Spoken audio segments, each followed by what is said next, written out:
So hello, everyone. I'm Nancy Netzer, inaugural Robert L. and Judith T. Winston Director of the McMullen Museum and Professor of Art History at Boston College.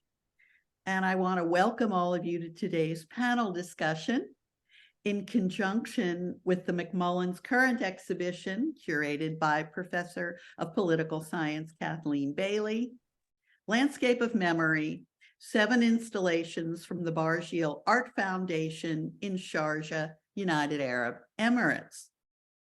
The exhibition is on view in our Daily Family and Moaning galleries until June 4th. This exhibition represents the McMullen's second collaboration with the Barjeel Art Foundation, one of the foremost collections of modern and contemporary art from West Asia, and North Africa. The Barjeel was founded by Sultan Sooud Al Qassemi, whom we were fortunate to have teaching at Boston College during the planning for the last exhibition, which filled our galleries in 2021. That was Taking Shape, Abstraction from the Arab World, 1950s to the 1980s, organized by the Gray Art Gallery at NYU. The current exhibition, Landscape of Memory, looks at artistic production from the same area of the world, created closer to the present day, and takes advantage of modern media. This afternoon, we're fortunate to have with us the Barjeel's founder, Sultan Sooud Al Qassemi, and curator Suheyla Takesh, who will discuss with Kathleen Bailey the formation and mission of the Barjeel collection and how the current collection reflects developments in the study of modern and contemporary art in the Arab world. So now it's my pleasure to introduce today's panelists. Sultan Sooud Al Qassemi, joining us from Berlin, is a well-known columnist, commentator, and lecturer on political, social, and cultural affairs in the Arab Gulf states. His articles have appeared in English in the Financial Times, the Independent, the Guardian, the Huffington Post, the New York Times Room for Debate, Foreign Policy, Open Democracy, and the Globe and Mail. He's been a visiting professor at Harvard, Yale, Brandeis, Georgetown, and New York universities, as well as Boston College. And he founded the Barjeel Art Foundation, a publicly accessible art collection in the UAE in 2010, in order to contribute to the study of art from the Arab region. Suheyla Takesh is an art historian and the curator of the Barjeel Art Foundation. She received her master's degree in history, theory, and criticism of architecture and art at MIT, where she was a student in the Aga Khan program for Islamic architecture. She has curated exhibitions at many museums, including the Sharjah Art Museum, the Contemporary Art Platform in Kuwait, and the Aga Khan Museum in Toronto. In 2020, she was co-curator and co-author of the catalog for Taking Shape, which opened at the Gray Art Gallery at NYU and then traveled to the McMullen, the Tampa Art Museum, and the Block Museum at Northwestern University. Her scholarly articles have appeared in Thresholds and the Rutgers Art Review.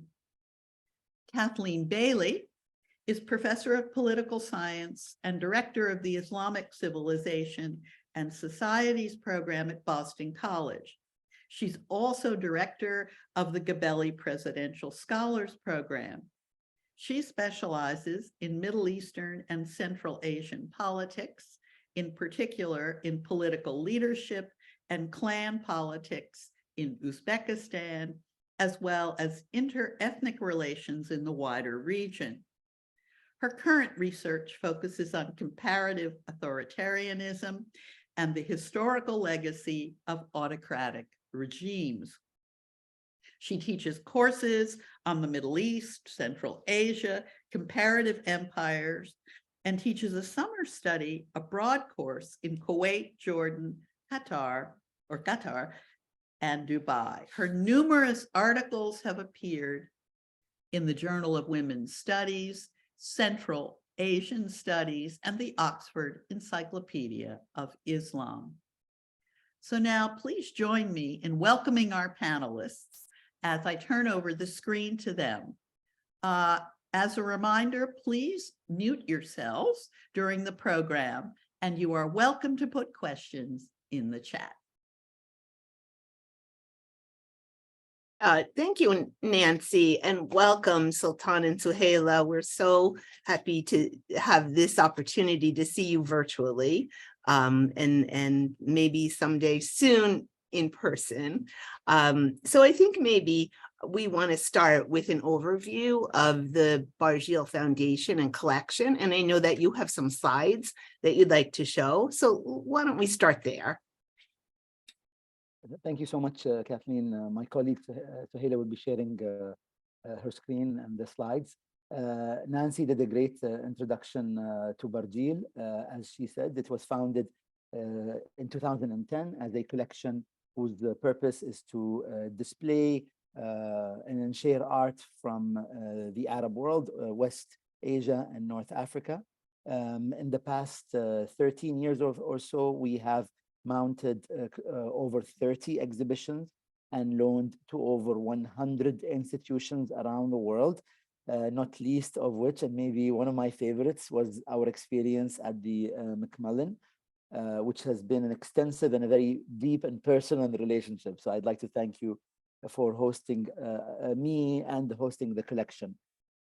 The collection, of course, is not only one that acquires and displays works, but as you can see in the next slide, we go into many different facets of art collection.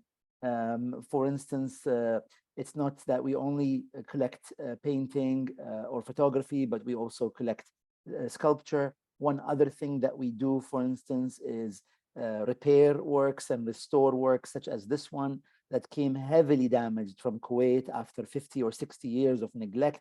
In fact, I can tell you that restoring this work cost more than acquiring the work. So this is just an example of one of the works that we end up trying to bring back to the public. Another work that you can see on the screen now, and this is our restorer, who's an independent restorer, but we work with her a great deal, is lovingly restoring this beautiful 1960s painting titled Siblings, that has also was also in need of a great care. This artist, for example, has a very limited number of works in her oeuvre.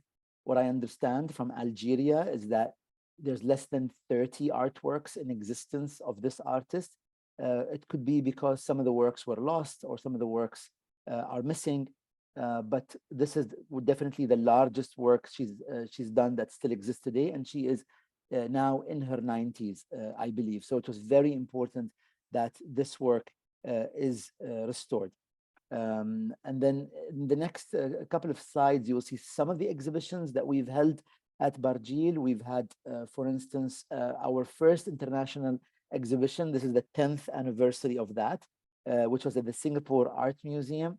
And we were very fortunate to not only display works from Barjeel, but it was the first time that we actually borrow from a couple of institutions in the region, which reflects, I think, a great deal of trust in the foundation, even in these younger years. But perhaps in the next slide, you will see one of our most pivotal exhibitions is this one that took place at the Whitechapel Gallery between 2015 and 2017.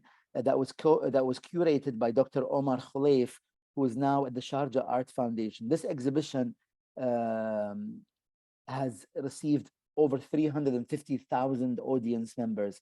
So it's a very, very popular exhibition. And then finally, another exhibition that I really like, before I hand over to Suheyla, is maybe a little bit about the Yale exhibition that took place in 2017. One thing in common between these exhibitions that took place in the US that you talked about just as you were introducing us is that they are all in educational institutions. So Boston's McMullen, for instance, is a favorite.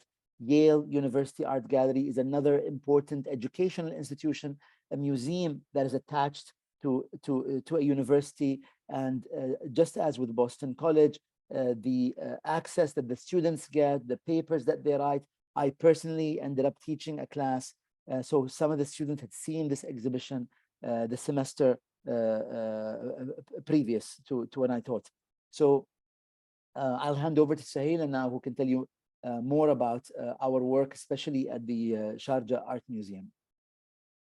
Thank you, Sultan. And I would like to begin by saying a big thank you to Nancy and Kathy and Rachel and everyone else who worked so hard to bring this exhibition to life at the McMullen Museum of Art.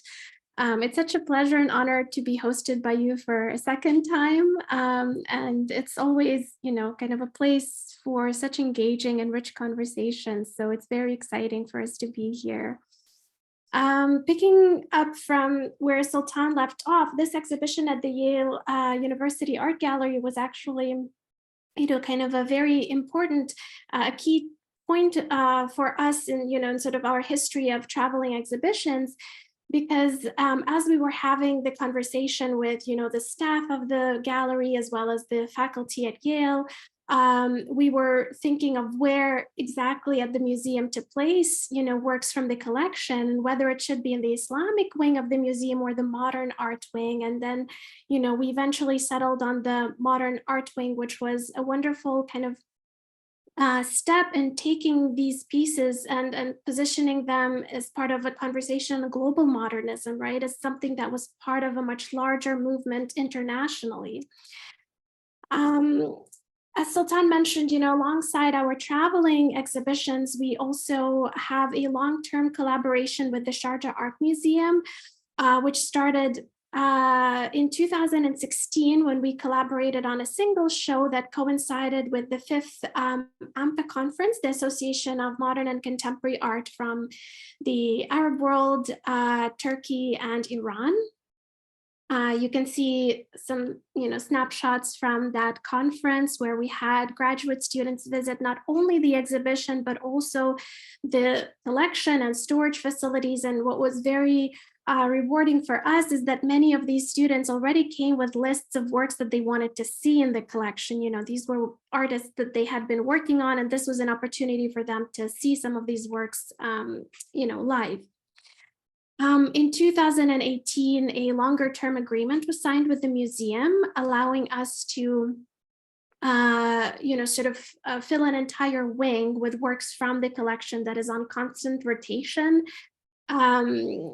which has been kind of a field of experimentation for us. And, we will get to that in our conversation later on, but because we rotate the exhibitions every 6 to 9 months at the museum, it gives us an opportunity to really kind of test out ideas that we have to show work that has never been shown in the region as well as internationally, and just start some of these conversations that, could lead to further productive research. This map, which used to be at the entrance of the exhibition, the entrance to the exhibition at the museum, shows all the different venues that pieces from the collection have traveled to, whether as full curated exhibitions, as you can see, in these sort of squares, or on loan. And as Sultan mentioned, we recently did sort of an inventory of all our previous loans, and we're very pleased to realize there have been over 100 institutions that we've worked with in the past 13 years now. About, I would say 5 years ago, this was in, around 2018 and 19, the collection took a bit of a shift towards a more balanced kind of practice of collecting both works by men artists and women artists. And this began really with an exhibition at the Sharjah Art Museum that, where we decided to test out this idea of hanging an equal number of works by male and female artists, just to kind of start a conversation on why there has been historically a sort of a gender disparity in collecting practices across, art institutions in the world. And, over time that led us into avenues of research that were completely new for us, and encountering names of artists that we hadn't been familiar with, and meeting new artists and sort of families of artists, and being connected with their studios and so forth, resulted in an acquisition of, a lot of works that kind of merit further research and further writing. Just a few snapshots from this exhibition round at the Sharjah Art Museum. An interesting thing that we discovered while installing this exhibition is how experimental some of these women were with the mediums in which they worked.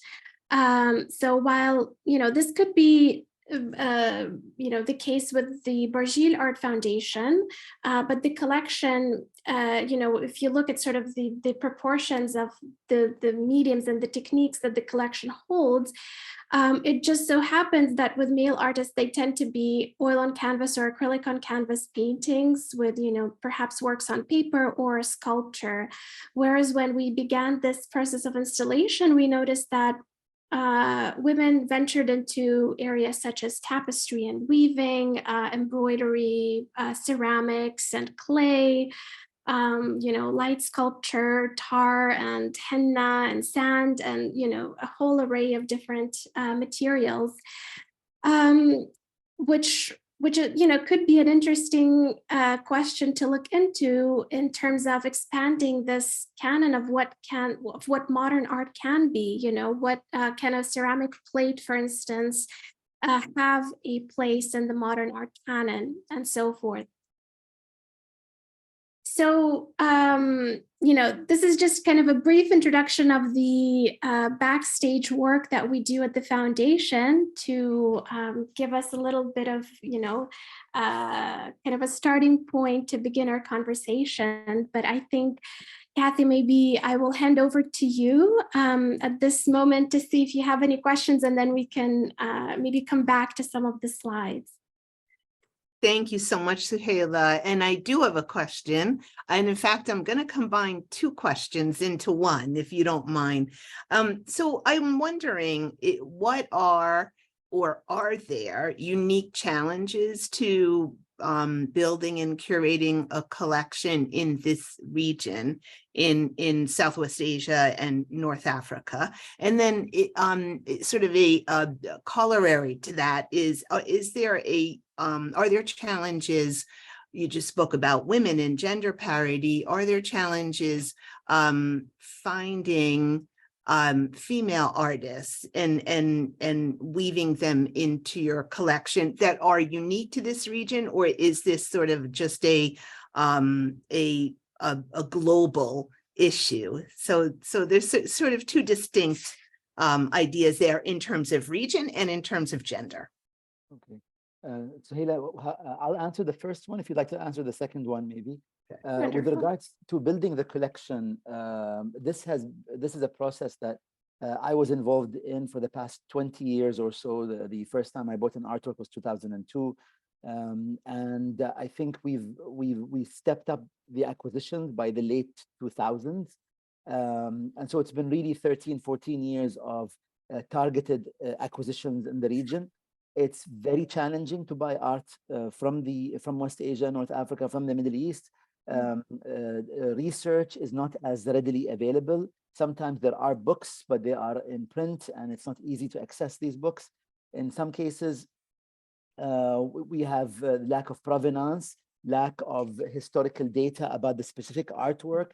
For instance, there's an artwork coming up in auction that I wanted to bid on, coming up literally in the next few weeks. And I decided not to bid on it because I'm not sure about where it came from. And so it's always very tricky to acquire works. And we try to always ask families Catalogs are very useful, but also talking to scholars. Another thing, for instance, is when you are buying from a region and sending and receiving works from Syria, for example, that is under some kind of sanctions. How do you pay if the banking sector is sanctioned? How do you insure if the insurance sector is in sanctions, under sanctions? How do you ship if shipping companies don't want to work with or unable to work with some companies? Sudan, for example, we get the works carried literally in people's hand baggage. So people wrap the works, as though they're carrying a poster. Is that really how artwork should be treated? Sometimes I put my hand on my heart and I say, the last thing I want to do is damage an artwork. So it's very, very tricky, Kathleen, how to acquire works from the region. So far, with the emergence of major centers of art like Dubai and Abu Dhabi and Sharjah, but also Doha, and even Amman and Riyadh seems to be coming up.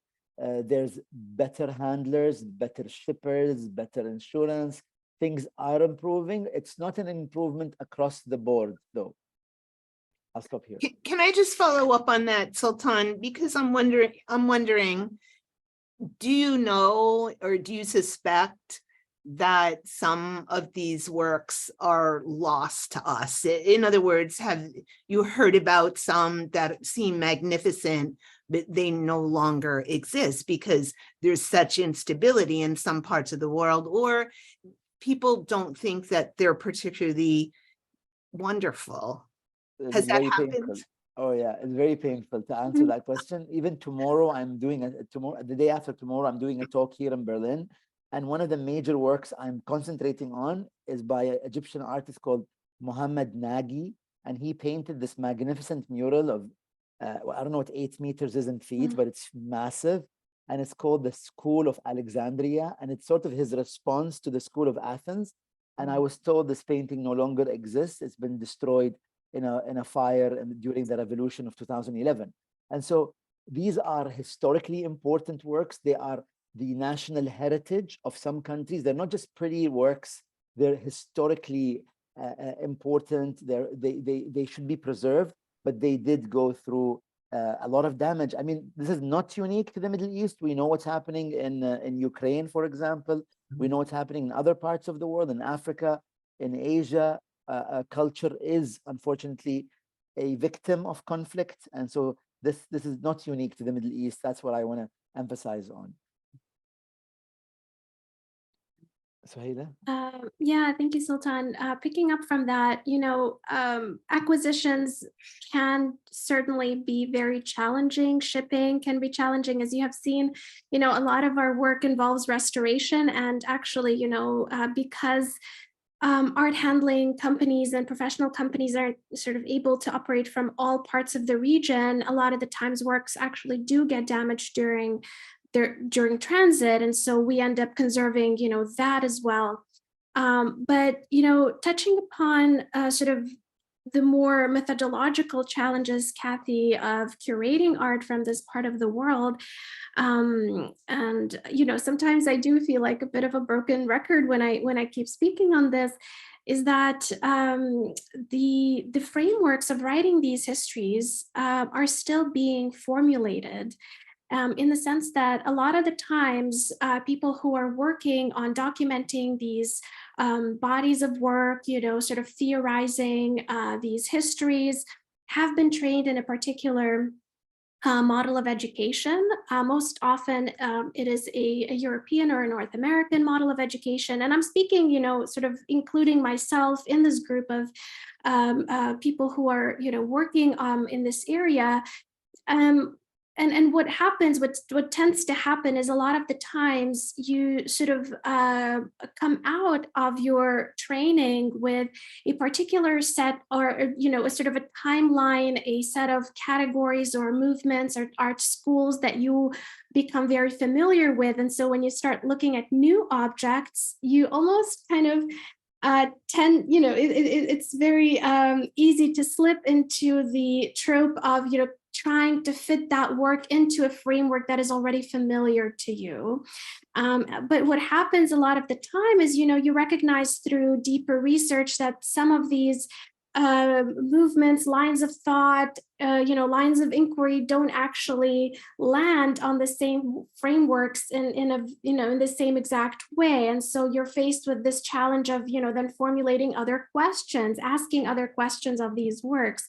And this is when the real work starts, of trying to understand what the artists kind of had intended, what their work was about, what kind of context it was produced in. So that really, kind of presents a challenge, but also a very exciting opportunity, right? Yeah, Sultan, do you want to say something? With Kathleen's permission, Oh, yes, please. I want to just tell you about this work on the screen now. This is called Serenity, and it's from 1973. I'll just tell you how difficult it was to acquire this work. This is by a Jordanian artist of Palestinian origin who gifted the work to somebody who moved to Morocco, and I was trying to export it to the Emirates. And so it took me 2 years to get this work out of Morocco. The Moroccans had, I think, they thought it was national heritage of Morocco, and I told them this is actually a Jordanian artist, so it's not exactly national heritage of Morocco. And so we had to get papers signed by the artist and signed by the person who owned the work. The insurance company had to be given a special permission, and this work has nothing to do with Morocco except that it happened to be there. And so it just dawned on me when Suheyla was speaking and you asked the question that this specific work actually gave us such a hard time just to acquire this artwork. Yeah, no, that's very, very true. And kind of also going back to Kathy's question about, acquiring women artists and how challenging that was. And, Sultan, I keep remembering that post you made on, I think it was Twitter or Instagram or something, asking, just our audience, whether or not they had heard of someone or known someone in the 1950s, 60s, and 70s living in this region who were practicing artists. And, that is one of the ways that, we do research and, we get leads on where to look and who to contact and so forth. So, definitely this is a challenge across geographies. It isn't unique to North Africa and West Asia. But perhaps due to the dearth of documentation and also access to certain archives, family archives, and also a lot of these works are housed in private collections. So a lot of the times you simply don't know what is even out there. So that also becomes, kind of a hurdle to overcome, to even just locate these artists and their bodies of work. And is it more difficult to locate women artists? Because sometimes I have the feeling back in the day, not so much today, but women artists might have painted or created for their families rather than for the public. Or is it more difficult to find those, or is it the same with male artists? May I, Suheyla, could you go to slide 38? So I want to tell you a story of this this artist specifically. Sorry, I can't see. Let me Oh, do it's this. the Muazzaz Okay. Rawda. Muazzaz Okay, Rawda. wonderful. Yes. Sorry. Yes. Yeah. So this is a painting, and the next slide, Suheyla will show you in a minute, is by an artist called Muazzaz Rawda. So I'll tell you, Muazzaz Rawda was of Turkish descent, born in Baghdad, but spent all her life in Lebanon. So where's she from? I will let you answer that question. I have no idea how to attribute a nationality to her. So what's the issue with Muazzaz Rawda? Is even for someone like me, who talks about art, lives art, breathes art, teaches art, for years, I thought Muazzaz Rawda was a man. I thought it was a male artist because the name is a very male name, Muazzaz Rawda. But it turns out that the Turks use the name for women, and this happens, by the way, in the Middle East. Some cultures use a name for a male, and the same name could be used for women in another culture, another country. So it was only when I found a catalog that said Muazzaz Rawda, there was a line about her. Muazzaz Rawda was born here and she exhibited there. When they used the pronoun she is when I found out that it was a woman. And Muazzaz Rawda was a fascinating artist who is definitely lesser known than her peers. She was active between the 1950s and the 1980s when she passed away.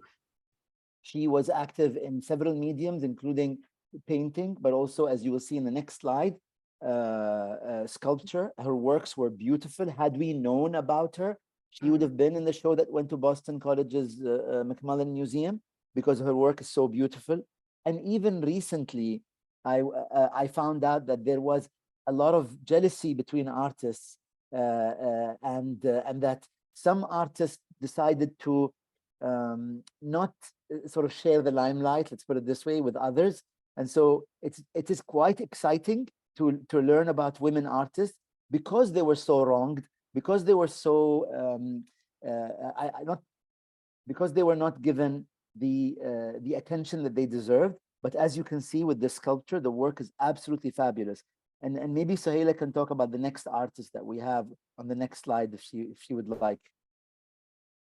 Oh, oops, sorry. Yes, this is Khadija Riyad, also one of the artists we only recently discovered, who was a contemporary of Salwa Rawda Shaqir, whose work did travel to the McMullen Museum as part of Taking Shape. This work is undated, but we are guessing it was produced around the 1950s. As you can see, she worked in the mode of abstract art. This looks almost constructivist. She has other works with sort of color field abstractions and other explorations into non-figuration. But again, one of those artists that just kind of slipped through the cracks of history, and not much is published about. I mean, sorry, yeah, go ahead, Sultan. When you're done, I get excited, so I have my No, I mean, I think there's only one web page that we have found with some of her biographical information and nothing else. She showed in Venice for 3 years running, in the Venice Biennial. And in order for us to find her date of death, so something as, not trivial, but rudimentary, something as basic as when an artist was born and died, we had to find an advertisement, not an advertisement, a note in the newspaper about the first anniversary of her death.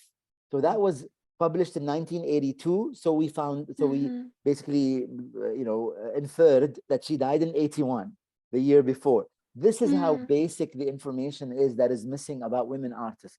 And there are many other women artists that suffer the same fate, unfortunately. It sounds like you're detectives as well as curators and collectors. So I think that we should put you on in our FBI or something like that, but which makes the work so fascinating. But I'm sorry, Suheyla, you were going to say. No, I mean, just to build up on that point, Kathy, your question was about, why some of these women artists were not on the radar. And what's interesting is a lot of them, Sultan mentioned about Khadija Riyad. She showed in Venice three cycles in a row. There are artists who have shown in Sao Paulo, as well as regional biennales, who have graduated from, internationally well-known art schools like the Slade School of Art in the UK. And because their archives are either held within families who haven't, established estates that are accessible to researchers, a lot of this information simply goes kind of, I wouldn't say undocumented, but inaccessible in many ways.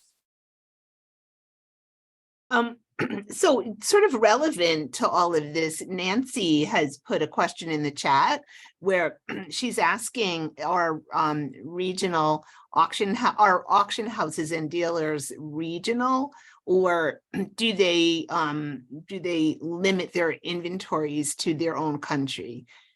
Is there you talked about some competition amongst artists, but is there competition amongst countries these days, or do people see this as a regional effort? May I answer that, Suheyla? Actually, I want to say that the role of auction houses has been overall a very positive role. So in some instances, the first time that we ever saw in English the name of an artist written correctly as per the estate, as per the family's wishes, was through auction house catalogs. Sometimes you would spell Muhammad in 3 or 4 different ways. So even basic issues like the spelling of an artist's name, like the date of birth, date of demise, the biography of an artist. This is something that we could thank or should thank auction houses. Auction houses work across the board in the Arab world and Iran. Many auctions take place in Dubai, but more recently in London. And of course, we benefit from this global network that auction houses have because they find artworks in the US, in Massachusetts, by the way, many artworks were sourced from Massachusetts and then sold in auction in the Middle East or in Europe. Yeah, I think that answers the question to a large degree. Suheyla, do you want to add something? Just maybe that, with the advent or with the arrival of many of these auction houses, international auction houses to the region, they've also created very useful or helpful online databases, right? So this is just a kind of a bank of information that is easy to look up online. Yeah, I mean, many of them also do have departments now that focus on the Middle East or North Africa, so that makes it that much easier to look for information. But you're absolutely right, Kathy, in that a lot of the times this is detective work, and amongst sort of researchers and grad students, I often hear, social media also, of course, is a big kind of help in a way that people look, or manage to kind of get a lead or, of where to look for something or who to contact. And I often hear, researchers say that we would love to get, off of Facebook or, all of these platforms, but we just can't because they're such helpful sources or like tools and instruments for us to actually find information about these artists. Well, it's so important though that this work is done, before these pieces decay or become lost. So, so you're doing such a wonderful service for so many people, both the artists and the people who see this magnificent art. So I wanted to pivot a little bit toward, you talked about the Barjeel Foundation's collaboration with educational institutions, especially universities and, the academics who study this in depth. But I think there's also a wider role, and I think you have some slides on this as well. So there is, academic institutions at one end, but there's also little people to educate all around the world on these. And I know that you do some work with children. Can you show us or talk about that a little bit? Yeah. You go ahead. Well, we do always try to kind of expand the kind of material we put out to our audiences, and we do get a lot of visitors from schools and children's groups, summer camps that come to the Sharjah Art Museum. And in our latest iteration of the exhibition in Sharjah, we actually dedicated an entire room to children-friendly works, where we were a lot more deliberate with the kind of themes we wanted to bring to children, also the kind of pieces that could be used to teach them about sort of elemental sort of aspects of art, such as color and line and form and so forth. We took a lot of care to kind of design the room with a lower hanging arrangement, so it was easier to view. These are just some examples from that selection. As you can see here, these are some of these school groups that have visited the museum in the past. We have been very fortunate with the staff at the museum who, they have an education department that works on preparing special programs. and kind of sets of activities for these children based on the artworks on display. Here's another picture that I'm a big fan of. This little girl looking at a work by a modernist pioneer from Iraq, Faik Hassan. We've also ventured into kind of poetry, linking different forms of creative expression like visual arts and poetry, where we put out a call for, an open call for submissions from audiences in the region and also, globally. And we had a number of different categories for adults and for younger poets. And actually the youngest winning entry was from Batul, who you can see here, who was only 16. When she submitted her winning entry. And some of these poems were incredibly touching. They're still on our Instagram page with, the artists reciting those poems. So if you have a chance, they're truly, truly special. So I want to turn it over to others, to our audience, to ask questions, but sort of my last question for now anyway is about the connections that you make and the awareness that you bring to other peoples and even countries and other audiences outside the Sawana region. It seems is a form of cultural diplomacy. Can you talk about that? Is that a conscious effort that you're making? Yeah, perhaps I could say a couple of words. In the Middle East, it's very challenging to cross borders sometimes. To do exhibitions is even more challenging. One exhibition that we're very proud of is an exhibition that took place in Iran in 2016, I believe. At the Tehran Museum of Contemporary Arts, which is an architectural marvel, and by then a proxy war had erupted in the Arabian Peninsula, in Yemen. On one hand, you had the Gulf states, on another hand, you had Iran, and so it was very, very difficult. Flights were suspended, visas were suspended, but ultimately the art made it through. And so it's very important that these artworks were on display at the museum and in the museum in Tehran. And I was told that I wasn't able to go, I wasn't allowed to go, but 27,000 visitors visited the exhibition. And I watched a TV interview, and some of the people said we're scholars who've been studying and teaching art from the Middle East, and we've never had a chance to see these artists' works that we've been familiar with for the past decade or two. And art movements that have actually crossed borders between Iran and the Arab world. And so for them, it was an opportunity to see for the first time in person these artworks or these schools of art.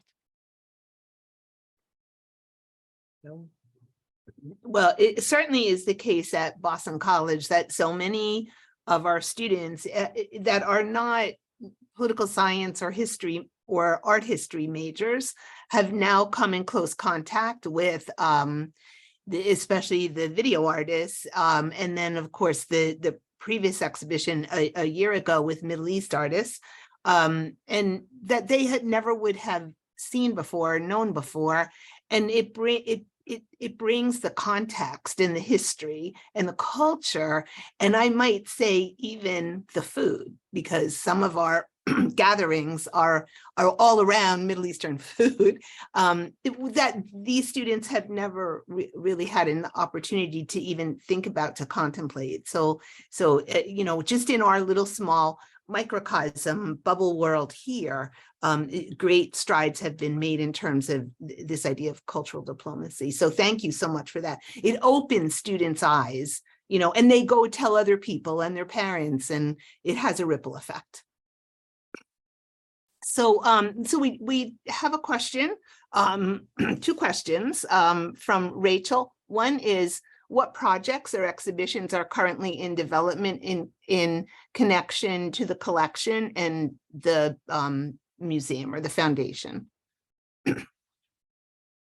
I don't know how much we can share since we haven't signed anything, but we are working on a solo exhibition for an artist in Berlin. And if you know anything about the Arab arts, there was one artist whose impact was monumental in Berlin. And so we're working on a solo display of that artist. And then there's a show of an artist at, there's a show of the collection in London in the works sometime in the next few months. Other than that, Suheyla, I think Sharjah Art Museum is our next destination. Yes, we're rethinking the display for our next iteration at the Sharjah Art Museum. Great. Well, right now, Boston College has a student studying abroad at American University of Sharjah, and I volunteer her to help you with that project. I would be very happy. The second question from Rachel is, does the Barjeel leverage technology in any way to accentuate learning and research? Maybe I can jump in with this question. We've actually created sort of virtual tours of the exhibitions at the Sharjah Art Museum. Proudly, I can say even, sort of prior to the digitization of 2020. So we've already had, a virtual tour on our website, which was not only kind of a way to experience the show, from afar, but also a great documentation tool for us, a way to kind of record the exhibition. We've also worked with Google a number of years ago, and this has been kind of like a long-term, a project that took, I think it was done over a course of a year, where a number of works from the collection were scanned in super high resolution and placed again online and accessible to anybody with an internet connection, which allows a viewer to kind of really zoom into a piece and view its minutest details. And that has been a great help for research as well, my own research included. Just a different way to experience the works. So these are some of the things. I don't know, Sultan, if you'd like to speak maybe about your Majlis series as well. Okay. Well, that's been another kind of a big online cultural activity. Do we have any questions that not in the chat, but in Nancy? Well, first, I would like to say thank you to Suheyla and Sultan. Every time I hear you speak, I learn more. And I want to thank you both for giving the McMullen the privilege of working with you and for your enormous generosity in loaning works to us. I remember my first meeting with Sultan and just feeling like this was a golden opportunity that just had come our way, because the Barjeel Art Foundation was so forward-looking, and we're happy to have some of that forward-looking shared with our audiences in Boston. And one of the questions I want to ask is, and because we would like to share in some of the things that you will be doing, and we'd like to continue what I would like to term a special relationship with the Barjeel Art Foundation.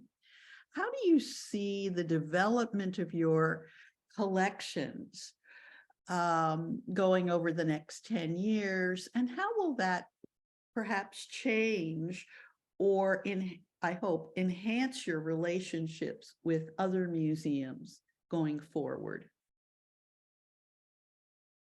Wow, this is actually a great question. I'm sorry, my apologies. No, it's a great question. Over the past, okay, let's go back a bit. When we first started Barjeel, the collection was very contemporary. and male dominated. And then over the past few years, section changed to being more gender balanced and more modern. But, and I hesitate to say this, over the past few months, we've been buying a lot of contemporary art once again, something I thought I would not do. And so it's just changing so fast because the quality of contemporary art, honestly, has improved so much. And so I wonder now, Barjeel is seen as a modern art collection over the past 5 years. When people think of modern art, they think of Barjeel, but we have really rebalanced with the acquisitions over the past year or two of contemporary art, which means we have opportunities to work with contemporary art platforms that we didn't have a chance to work with before. So that might be a possibility. Suheyla, what would you like to say? Nancy, this is a big question, but I think what I've come to feel and also to enjoy over the years that I've spent with the foundation is that, it's sort of a realization that this is a long-term game, that while a lot of this work is urgent, in terms of documenting these histories, recording and, collecting and so forth, at the same time, there isn't necessarily a rush to put things out quickly, right? And so what I've been enjoying, especially in the past few years, is kind of the depth of research, kind of delving into perhaps smaller areas of history, but then kind of, going deeper and excavating deeper. And I think, to Sultan's point and how the collection kind of changes, shifts gear and kind of, shifts focus as well at different times of its development. I think this is kind of an advantage we have, perhaps by virtue of being a small team, or perhaps this is, by virtue of being an independent institution, that we are able to strategize as well as follow our intuition a lot of the time. So it's kind of a game of, combining the two, where we would discuss kind of a big vision moving forward, but then decisions are also made on sort of a day-to-day basis where, we are open to kind of shifting gears sometimes, or just, changing direction a little bit. And so when you ask, Nancy, about sort of the big vision, I'm pretty sure whatever either one of us says right now is also kind of bound to to shift and shape shift, a little bit at least, as we actually do the work. So, that makes it a little bit more challenging to give you perhaps, kind of a solid answer, but it's also, the exciting part about it. Oh, that's very good, and I certainly appreciate what you're doing, and that was an eye opener to me, Sultan, when you said that you believe that the contemporary scene has really become more important for you as a result of the fact that you think that the work is getting so much better. Yes, and it's also more affordable than the modern art. You also have less challenges, such as provenance, the history of the work. You know that this work is made by this artist, at least you hope. So it's much easier even to contact an artist. But my heart is still with modern art because there are hidden stories. And Suheyla, maybe if you can go to the Afaf Arafat image, which is the one before the end, I can tell you that this is an artwork that we acquired from Jordan, of an artist that's completely forgotten and unknown. I had to contact her nephew who lives in Abu Dhabi to get her date of passing. So this artist was very important and instrumental in teaching Palestinian refugees, for example, about art. She ended up having a great career, but she was totally forgotten. She died at in 2017, I believe. This is that's how new this information is. It's not even in the slide yet.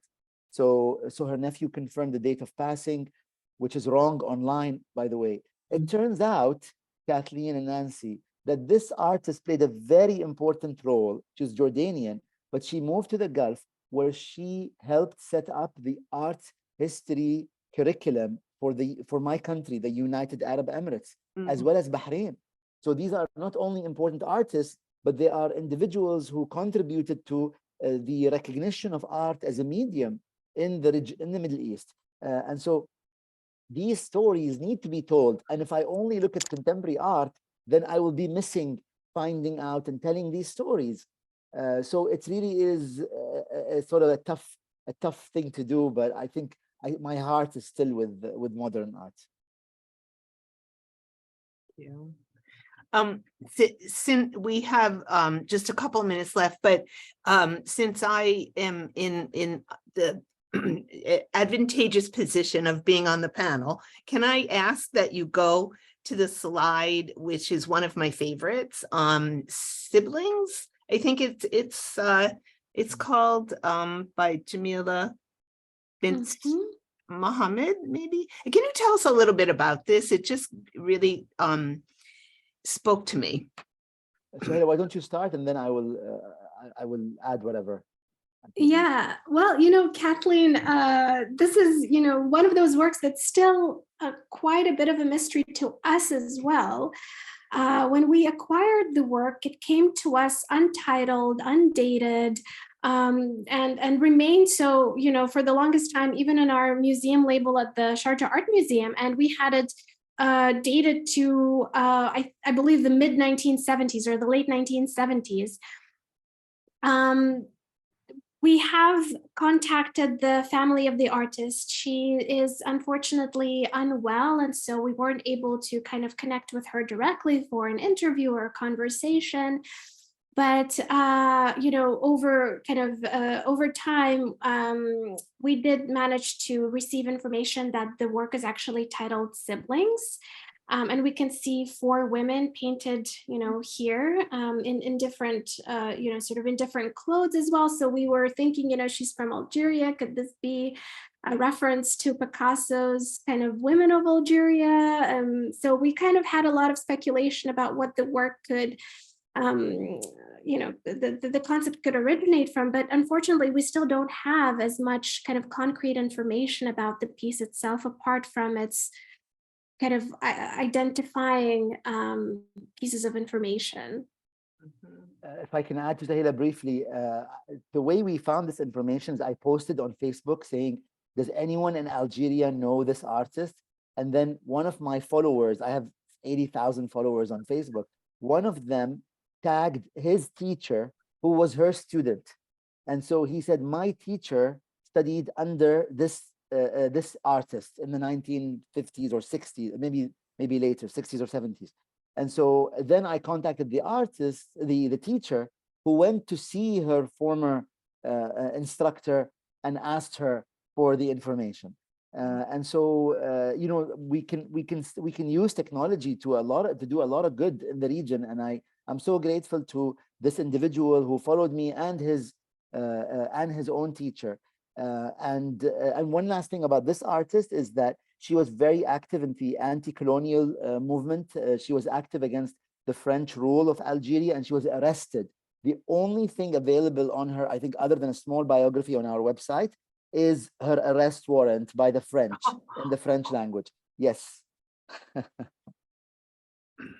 Yeah, that's a great background story, and I'm sure there's so many others that can be shared. And thank you for recovering these and for doing that detective work to find out the human stories behind. I guess it remains for me to thank all 3 of our distinguished panelists today. This is quite a privilege to have an hour of your time in discussion, and we're grateful to you, and of course appreciate it. And let me reiterate again how much the exhibition that we have means to all of us in the Boston College community and the Boston community at large. So thank you all very, very much for this very engaging and profitable hour.